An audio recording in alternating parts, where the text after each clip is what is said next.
the name, this is going to be one of those just I'm gonna sit here and talk kind of videos. Um, we have had a very eventful couple of days, and why does this seem dirty over here? That seems like it's still not helping. Here, I know what I'll do. I'll just turn on this light if I can find it.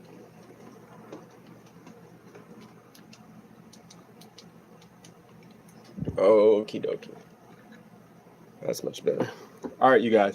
So I appreciate you for coming in here and checking out what's going on. So bottom line is I've had a studio and I've been making music for a minute now. It's been probably over 15 years that I've been doing my own thing. And in the process, I've had a couple renditions of bands and played in different bands and all that stuff. And recently, I had to learn a hard lesson. And it's one of those things to where, I mean, it could have been avoided, but if it was avoided, then you would have never learned the lesson. So I really can't be too mad about the lesson, right? Sorry about that. Message is coming in. But regardless, I had a band. I had three bandmates. And in the band, we had a girl named Sharita. Okay. Now, Sharita is somebody who I met at a park. Okay. I never heard her play. I didn't know if she could play. Didn't know. All I knew is that she had a djembe and that she was playing at parks. Now, I've played at parks. I've busked. I've been out. So I figure anybody who's out, who's playing, they practice a lot. They're good and they have confidence. Okay. So I said, hey, I would love to link up with you. Let's try to, make some music. So that was right after I had a show. So I waited to hit her up when I had another show booked because I'm not just going to have you come over if there's nothing to practice for.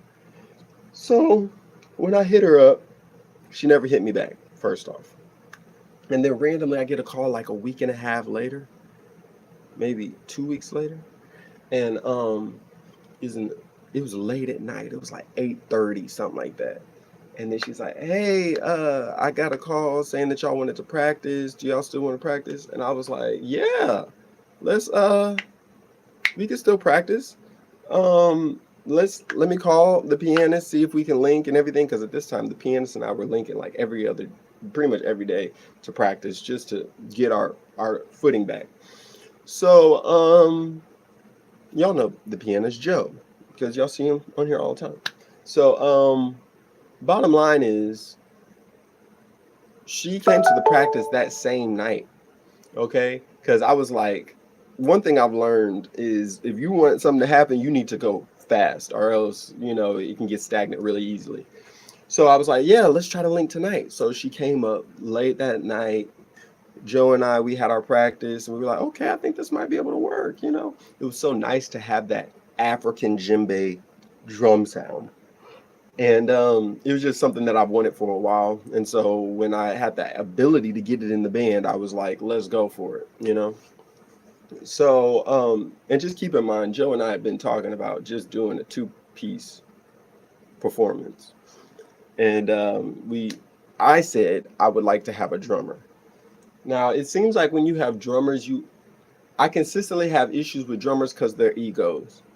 They have a problem with listening to people tell them what they want from the music. Not all drummers, but drummers who are naive when it comes to performing other people's works. A lot of drummers think that they are the heart and soul of the band, which is true. But if you're not on the same page as the music creator, you're not enacting their goal or their vision of the song. So the creator of the song is going to be like, that's not what I did. That's not how the song goes. What's going on? And so it's going to really mess up the creator if you're augmenting the song that they know how it goes. Okay. So that's if you speed it up, if you slow it down, if you're not playing loud enough, if you're playing too loud. There's so many dynamics that come into being a drum player, even if you have your drums tuned weird.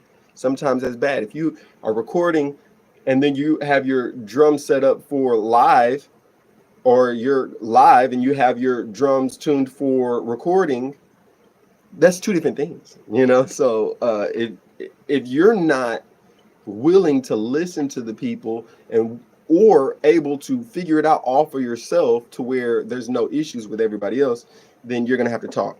I say all that to set a ground for what happened. Okay.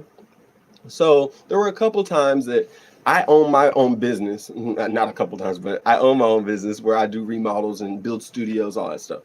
So my days can be sort of long. If you've ever had somebody working at your establishment, your home, whatever it may be, it can take a long time. Sometimes things come up, it's unforeseen, and it can take a little bit longer. And when I say a little bit longer, I mean like 15 minutes, maybe an hour. You know what I'm saying? It's nothing crazy. But these are the kinds of things that would happen as the person in charge. I do not want to leave a job not done. So I'm going to try to make sure everything's taken care of, the client is taken care of, their home is clean, their office is clean, whatever it may be, it needs to be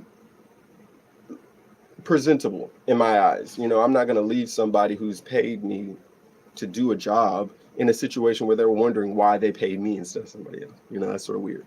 So I have a tendency to be a little bit late to practices. So I'll say, hey, let's have a practice at 7:30. And I might get back at like 7:45.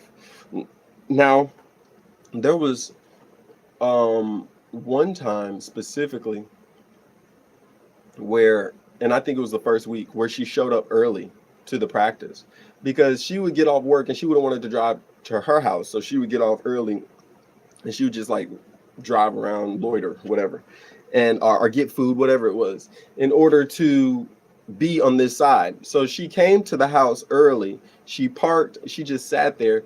And then I was like, yeah, so we're not there. And then I let her know, hey, I'm running a little behind. I'll probably be there. It probably was like 20 minutes, something like that, maybe. And she left. And she had only been gone for like 10 minutes.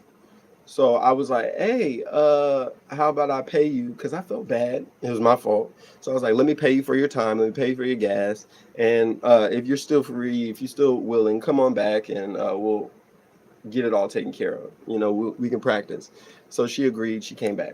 Now, there were other times. I want to say throughout the time of us practicing for like 2 months, there was probably like 6 times that I was late. And I want to say like the latest that I ever was like an hour. Now, an hour is very late. I can't be mad at you for being upset that you had to wait for an hour. But it's one of those things that is just a part of my career.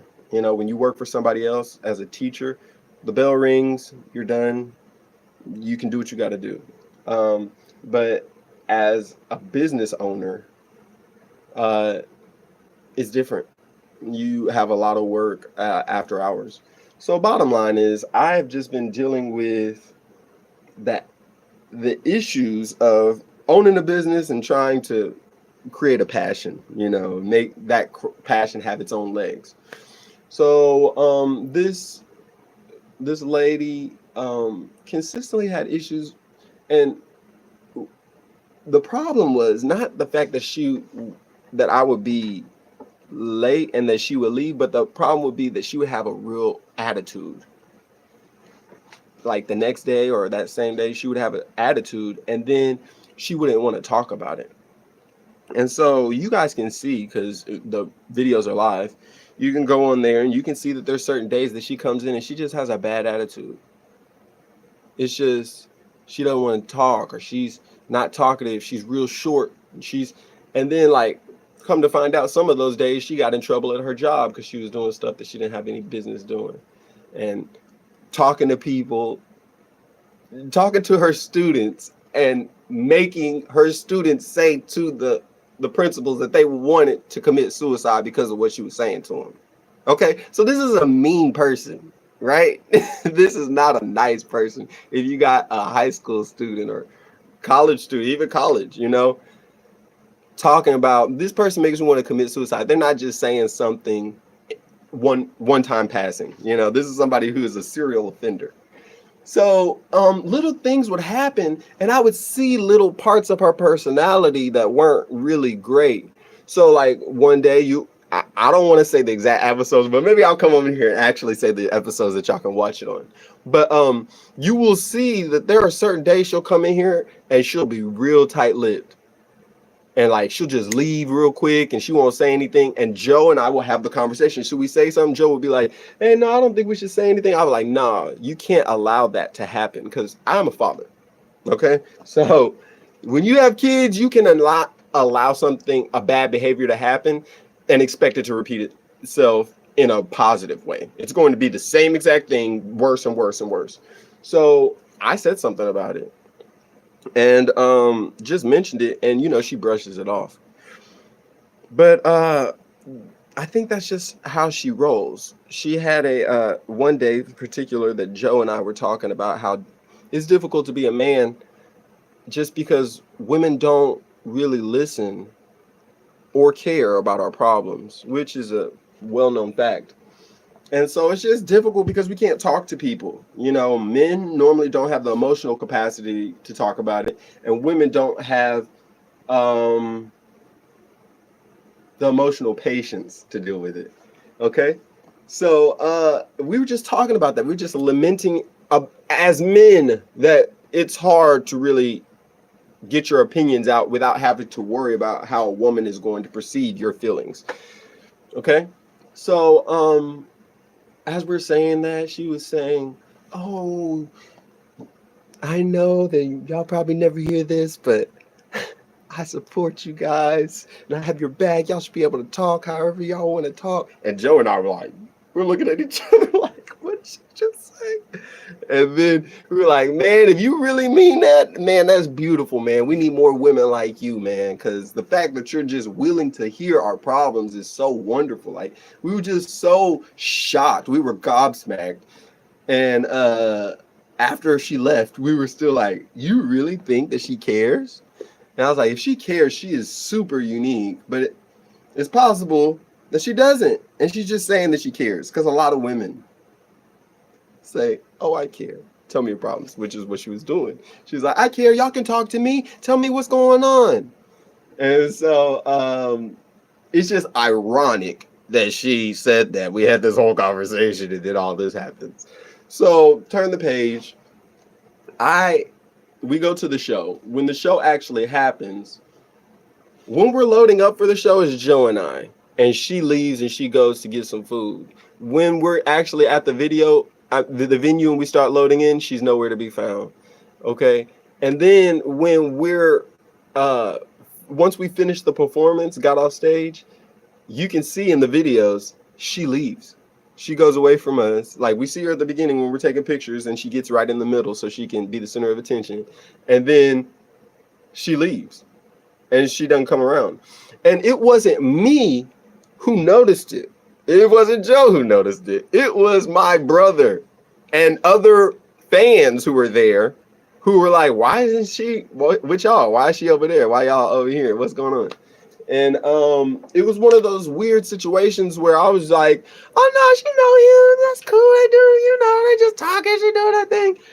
And then after that, we went out and we all had dinner and my brother paid for everything. She went to that. She was happy to go to that. And then that was the last time we heard from her. But after she went silent, I felt like it was necessary having this page talking about making it big. I'm not here to make myself look good. I'm here to tell you an authentic story of what it's like being a musician. Okay. So it was just awkward, just how she handled the whole situation of acting like, oh no, I'm cool. We're all good. We're all good. And then she just distanced herself. And it forced me to have to talk about it. Because I cannot be showing myself here and not talk about what happened to the bandmates. So Joe and I sit down. We have a conversation about everything. I even had Sharita come in and I had her talk about how she felt about the thing. And I was like, here, I'll leave. I'll let you. She's like, oh, I don't have much to say. It's only going to take about 5 minutes. So I should have known then, because she a talkative person. So I should have known then that something was really up. But she was real quick with what she had to say, and then that was it. And that was the last time I saw her talk to her. Now, um, it was just mandatory for me to tell you guys, this is what I saw, this is what I didn't like, this is what I appreciated about her, but this is also a cautionary tale to other people starting bands, having musicians working with them in their studio, whatever it may be. Yes, I did things wrong. You know, being late is one thing that I will completely put on my head. But the other things are sort of ridiculous. Like at the end, when it came time to pay, it took a long time for me to get paid for the show. So I wasn't going to pay you out of my pocket. You know, that's not how business works. You wait till people get paid and then you pay out. Okay. That's how my business works. So, um, she rushed me and was like, "Hey, can I get my money?" I was like, "Hey, you know what? Times go how they go. So here you go. Here's your money." So I sent it to her how I sent money to her other time. The time that the gas thing happened. So I sent her money the same way. And then she said, "Oh no, I can't get it that way through Cash App." And I think it was because she didn't want to have to pay the fees. I'm not tripping. Whatever. Sent it to her the other way. She was complaining the whole time. She made it so difficult just to send her this money. And the attitude was so blatant to where I understood there was no love there. There was no respect, none of that. But you want to get paid before everybody else gets paid. Even the guy who was here practicing longer than you, who did more work than you, who played better than you, who's more talented than you, who's put more years into you, and who has more recognition than you, you want to take precedent. Now, that's one of those things that women tend to do in relationships when you're dating. The problem is, okay, if you're a lesbian, don't expect me to treat you how I would treat a straight woman, okay? I'm gonna treat you like a dude. You're not a woman at this point. You just look like a woman, but you act like a dude. So I'm gonna treat you like a dude, all right? So, I mean, it comes a serious issue with me when you want girl privileges, but you want to act like a dude. You know what I'm saying? Like, hey, I don't mind the hair on your legs, but the hair on your legs signifies to me, treat me as an equal, as if we are both men. You know what I'm saying? When you start talking about the things you talk about that sound super masculine, I'm like, okay, you don't need to treat her with reverence like you would a girly girl. You need to treat her like an equal. That's what she want to be. She want to be a dude. Okay, cool. But when it comes to the money, you want to be treated like a girl. You want to be, oh, I'm special. I need my money. Okay, when it comes to you having an attitude, you want to, oh, I got a bad attitude. I'm just not going to talk to nobody. All right, whatever.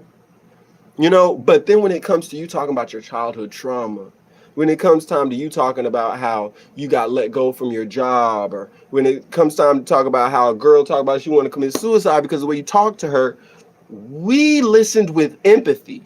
We talked to you as a point of, we're like a family. We called you Big Mama because we looked at it as a group, a family with rough edges and all. We're not trying to make you perfect. We just are ourselves. So it became a very awkward situation. I want to say about 2 to 3 weeks before the show, maybe a month before the show actually started. And then at the end of the show, it just became a situation where it's like, it's not worth having you around, you know? Like, there was even times where her trunk was leaking and water was getting in there and it got on her drum. And so she came over one day and she didn't even play the drum. She just sat down. And then I went to her car and I got all the debris and grass. I mean, all the leaves and acorn dirt and stuff out of there so that the weep holes could work, so that the water could get out of the trunk as opposed to going over the plastic and into the trunk. Stuff that you would have to do for any normal woman, you know? straight woman. But for a lesbian, I'm not doing it. I got my own problems. You know what I'm saying? Especially if you got a bad attitude, you should have had this bad attitude then. Stop trying to use your girl privileges if you want to act like a dude. That's the whole thing.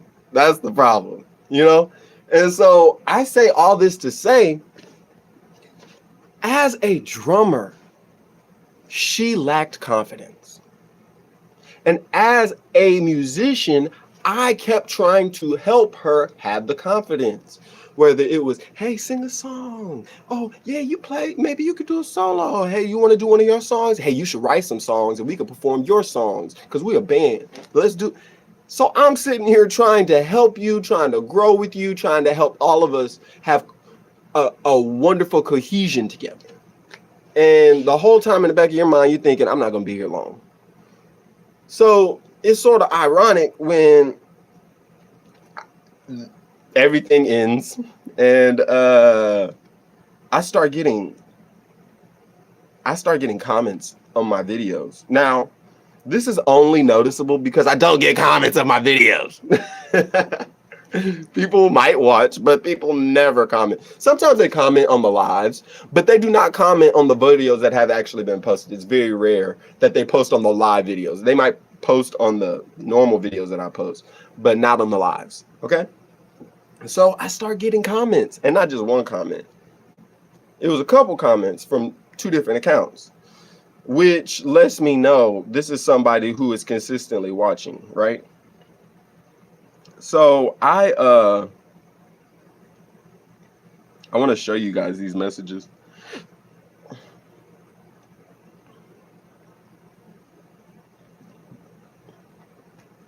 Okay, look at this.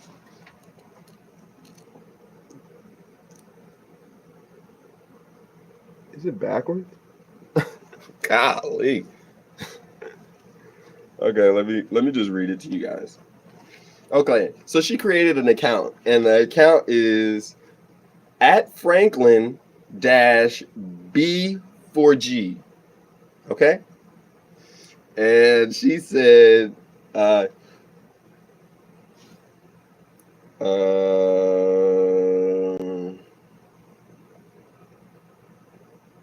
okay.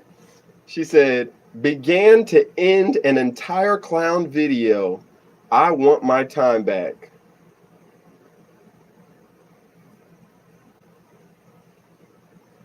Or begin to end an entire clown video. I want my time back. This is a teacher. What does that mean?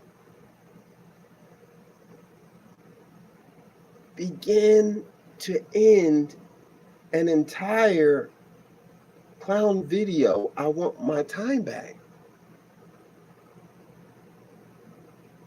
It's like you were in the middle of 2 thoughts and only one of them came out. Or half of both of them came out. But hey, whatever. So I told her, I'll pray about it. I'll pray about it. And then she said, you should. You sound hurt. If it was my band, why not tell that person not to return? That's fake interaction. Now, this is how this woman talks. That's how I knew it was her. Because she will say things that are grammatically incorrect, but like, if you're not texting it, it don't seem bad. But when you say it in a text, it actually seems remedial, like not to return. That's fake interaction. I understand what you're trying to say. You said it wrong though. You should. You sound hurt. If it was your band, why not tell that person not to return? That's fake interaction. No punctuation, no nothing. Just free balling. So then they also said, where's the show? I found your page when you all would practice more music, less talk. When is the show? I found your page when you all would practice more music, less talk.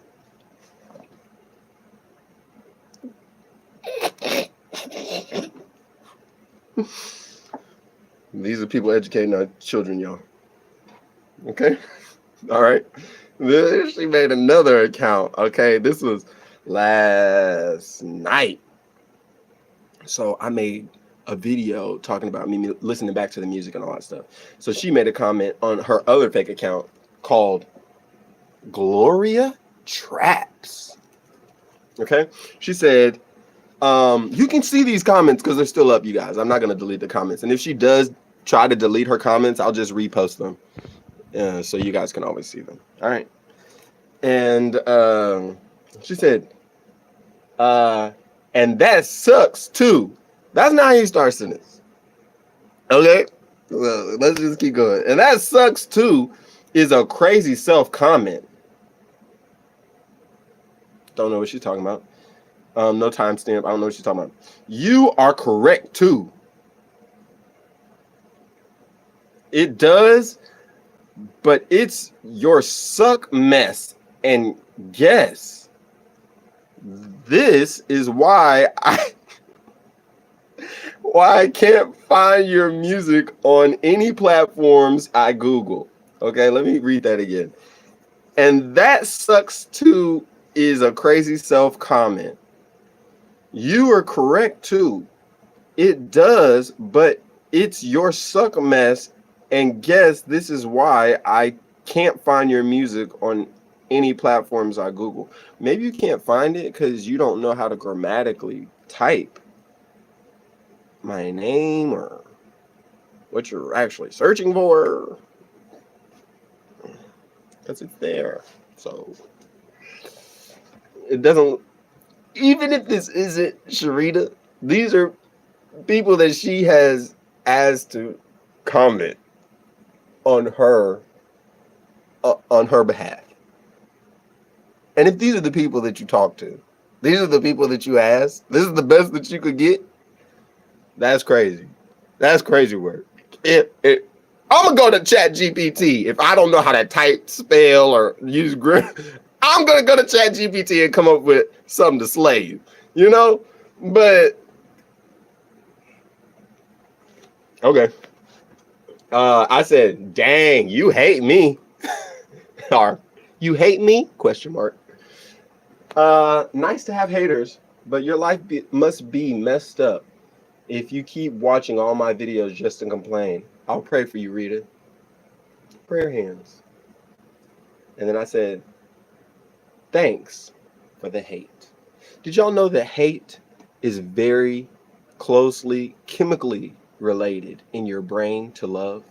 They're very close. Hate and love, like they like this. They close. They're not like this, but they like this. Every bit of this. Okay. So anytime somebody's hating on me, I know that I just have a wonderful spot in their brain. If you're creating websites for this, then you really don't like me. So she created this website 7 months ago. Okay, so I guess that was so she could watch and see what was going on the page without us seeing that she was watching. Okay, which lets me know a lot right there, the fact that you're doing that. Okay, and then the Franklin page was created like last week. It was literally only created to make more comments on the page because I guess Gloria Traps wasn't doing enough, so she needed to. The ironic thing is, her commenting on my page has got me more interaction. It's got more people coming to my video. So I can't even be mad. It's like, feel free to hate on me. Say my hair don't look luxurious. Okay, y'all remember that. Okay, Franklin Big for G. He back with the flames, y'all. Here we go. Went to all your previous videos to Jan. Not consistent. And you could be a GD, is that goddamn or good musician minus imposter syndrome. Okay. I hope you find your fan base. It's been 4 weeks since you last posted. No band anymore? I can see why. Delete your channel. Do you see all the? This is how I know it's her. Because there's so many things in it to where it's like she tried to be nice, but then the negativity came out. And the only reason you would be so invested in watching all these videos, because I mean, I don't have that many followers. I literally just got 101. So you are like my number one fan right now. Real shit. I'm not even lying. So thank you. I am so happy. And I'm making this video dedicated to you just for being ridiculous. So thank you for that. Delete your channel. Okay. And I said, dang, at least I have you as a fan. God works in crazy ways. Thanks for the input. The fact that you don't want me to play, but keep watching is inspirational. I typed something else. I don't know what else I typed. I didn't click that part so I could read it. Then, oh, no, I already read that one. I think that's all of them, you guys.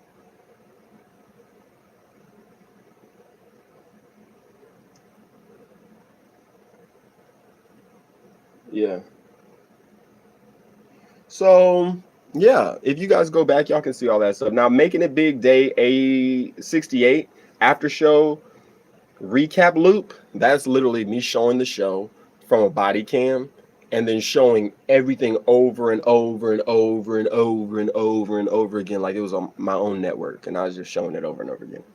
And it was impossible that she watched that whole thing. Absolutely impossible. So it was like 7 hours. Like, y'all can go watch the video. But so she complained on that one. And then I sound hurt.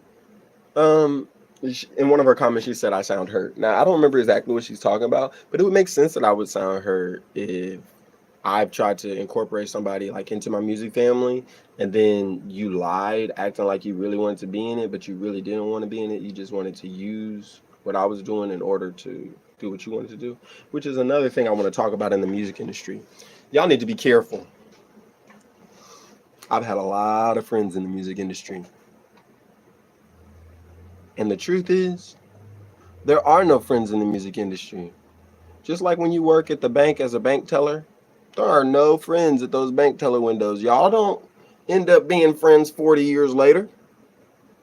Even the college and high school friends, some of them last, but in your lifetime, if you had 16 people you used to kick it with hard in high school, you might only talk to 2 of them consistently for the next 5 to 10 years. And after that, you'll be lucky if you talk to 1. Okay? And it's one of those situations where you realize a lot of people are only nice and friends because they have to be in close proximity. And once it's no longer required, the friendship dissolves. It's people being bored. And I was painfully aware of that in this situation. That this was not a friendship. This was not, hey, I want to get close to y'all. I want to grow with y'all. I want to, build something special. This was, I see an opportunity and I'm about to leapfrog or try to leapfrog. She didn't leapfrog because people aren't asking her to play because she has to get better, as do all of us. I mean, there's a reason we're all not famous. There's a reason we're all not getting paid by Billboard. There's a reason we're all not going to iHeart Music Festival. There's a reason that we're all not at Lollapalooza. There's a reason that all of us are working on our music. We all could get better. So this isn't a situation anytime where you're working with a bandmate or anybody to where you should be in your feelings. You should understand this is a free opportunity for me to get critiques on how I can get better. And this is a free opportunity for me to grow exponentially, because playing with a band, having to sing, having to consistently do your thing, learning other people's stuff, it causes you to get better. Okay? But if you're in a mindset of I'm just here so that I can get what I need, what I want, then you're screwing yourself. Because The goal is to get better at musicianship. The goal is to be a better business as a musician or as a band, you know? So if you're looking at it as how your feelings are getting hurt, how people aren't doing what you want them to do, you've lost sight of the whole goal. The whole goal is to make music and put your ideas out. But you're so worried about how you feel about things. And how you feel is very important as a musician, as an artist, is very important. But if you can't communicate it, if you can't say how you feel honestly and objectively, you're blinded by your own naivete. So I just had to come on here and let you guys know, if y'all see the comments, if you don't see the comments, it's just one of those things that I've been dealing with where it sort of upsets me, but it makes me proud at the same time. You care so much, you're so bothered by me that you're watching all my videos, and not just like 5 minutes. You're watching the videos to listen to everything being said. That's a fan, bitch. You're a fucking fan. Stop acting like you're not. You're a hater, but nonetheless a fan. If I have a ticket that's $5,000 to perform at a show and you pay it just to scream hate, I don't care. I don't care. I'm going to take that $5,000 either way. You know what I'm saying? So the only reason that I feel some kind of way about it is the fact that the vitriol that she has after she was like, oh yeah, y'all can talk to me, y'all can be sweet. It's like, it just reminds me of my exes. I've had a lot of exes that showed a lot of that same stuff, that toxicity. And it's like,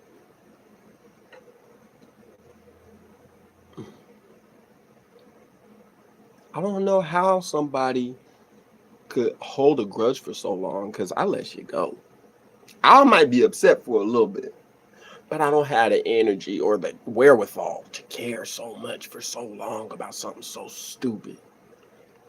And so the fact that you created fake pages just to do that, it's like, I really am praying for you. I really am praying for your mental stability, because she's told us things, I'm not going to go into everything that she's told us about herself, but she does need prayer.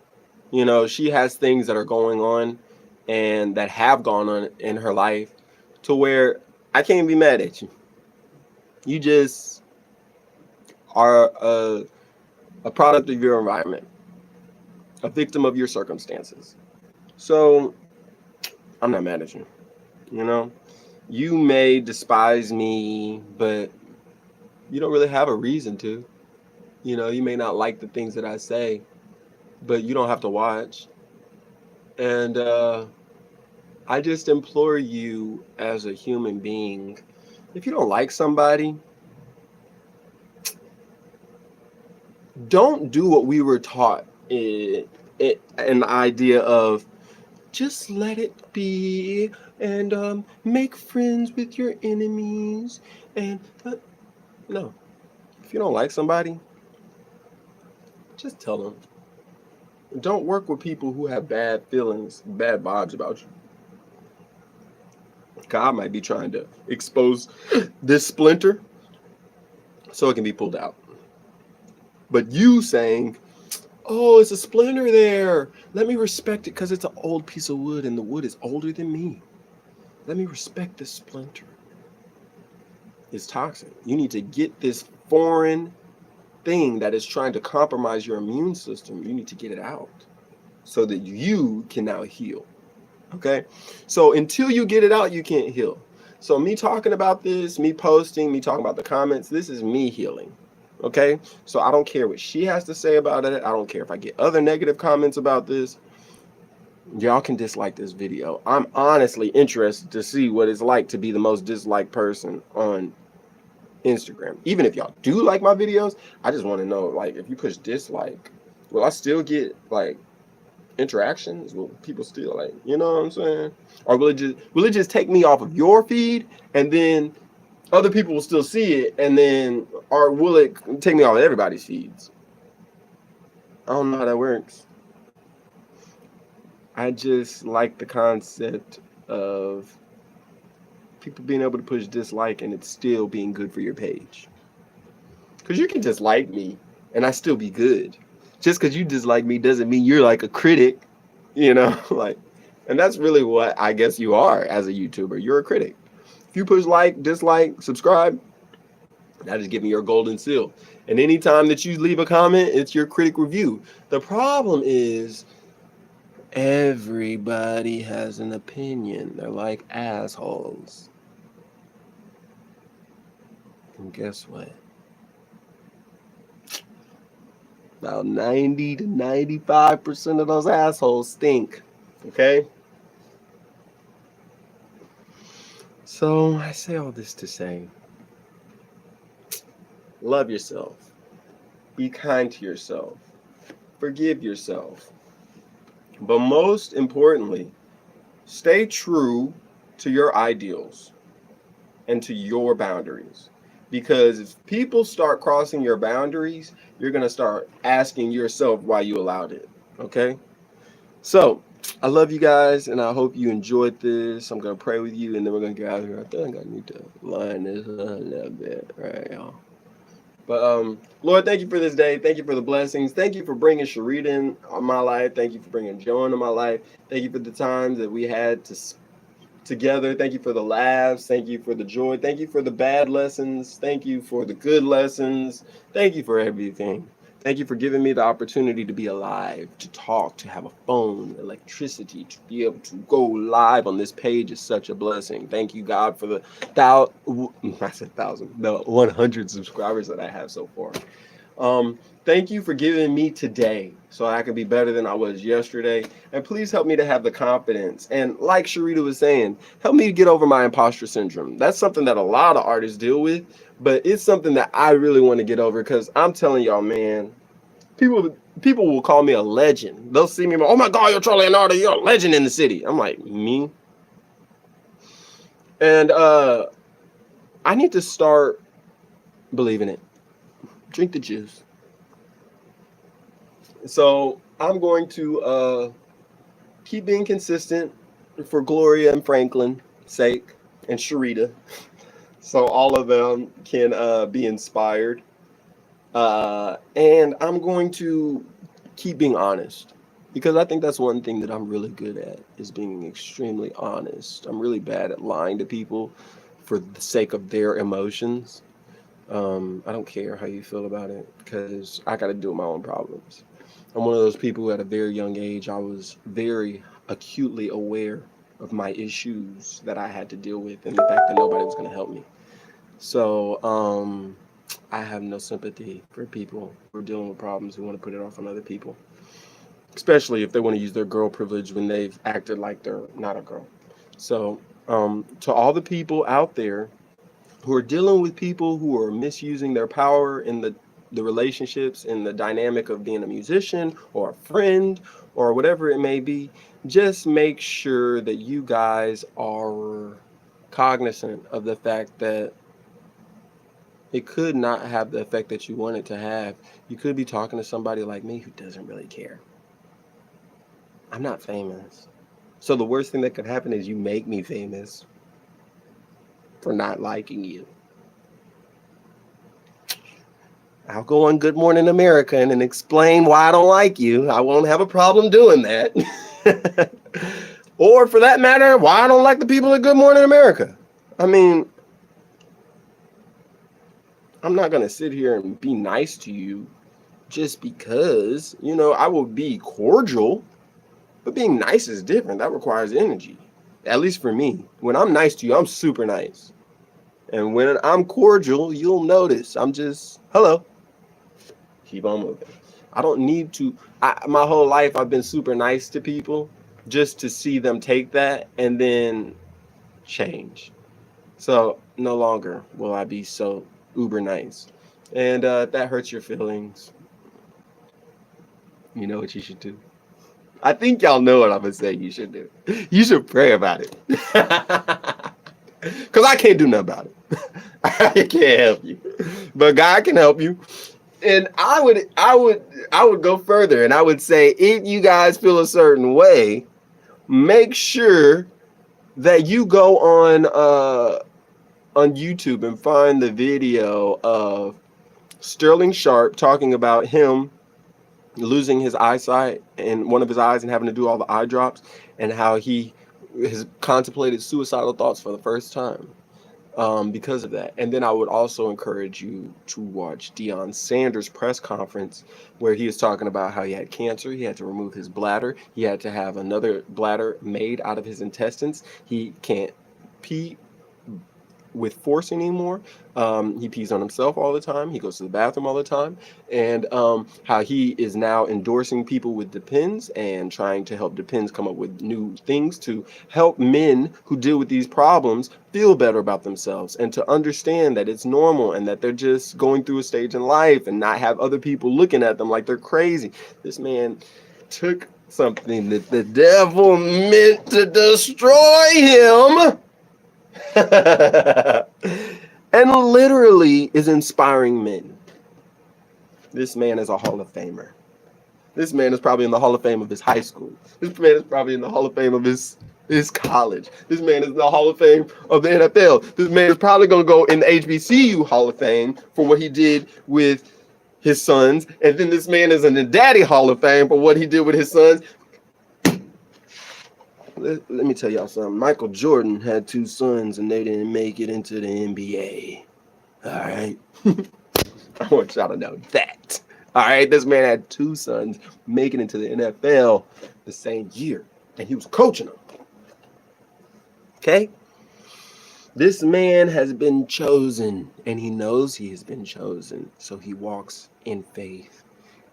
And when you walk in faith, God entrusts you with a lot of responsibilities, which means bad things will happen to you, i.e. him losing his wife, i.e. him going to prison or jail behind his wife, okay? And lies at that, okay? Losing his toes, what made him his money. He lost some toes, and now he got to deal with bums who aren't even as good as he was as a football player, talking about how he missing toes. Boy, I know you didn't make a joke at this man's expense. This man might be top 20, maybe top 10 NFL players of all time. That's how good he is. And y'all over here making fun of this man because he lost some toes. But at the same time, he's bringing recognition to diabetes in black men and making sure that you're checking your blood sugar, making sure that you're eating right. Now he's added to the list, making sure that you're getting tested for bladder cancer, making sure that you're also understanding to people who have issues of incontinence. I think that's the word. And I think that's a beautiful thing. I think that's why God had to put you through the fire, so that once you get into situations like that, you can be a shining beacon. Deion Sanders is the first man that I've seen who is a celebrity, who deserves to be a celebrity, and is teaching people wonderful lessons that they can tell their grandkids. And I think it needs to be studied how he is not more respected. While he was sitting there going through that cancer and all that stuff, he had people in the NFL bullying his son. Let that sink in, man. That's like a Job story. This man was going through all of that stuff, and the whole time they asked him, one of the reporters asked, hey, did you ever think that you might not coach again? Did you ever get worried that you might not coach again? He said, God never told me that. I never even thought about that. God never put it in my mind I would be coaching again. That never crossed my mind. That's faith. That's awesome. That's amazing to me. I was astonished when I saw that press conference. And recently I saw Sterling Sharp's, and I was like, God doesn't give us the blessings that we want, because if we got them, we wouldn't know how to handle them. We would mishandle them very well. But handling a blessing, you better have your protective gear on, because there's going to be stuff coming left and right when you get a blessing, you know? I feel like me having this studio is a blessing, you know? The job that I have is to make sure that I don't ruin my blessings. I don't throw pearls to swine. I will not throw pearls to swine anymore. Y'all have a great day. Be blessed. Be a blessing to somebody else. And if you can't be a blessing to somebody else, pray about it.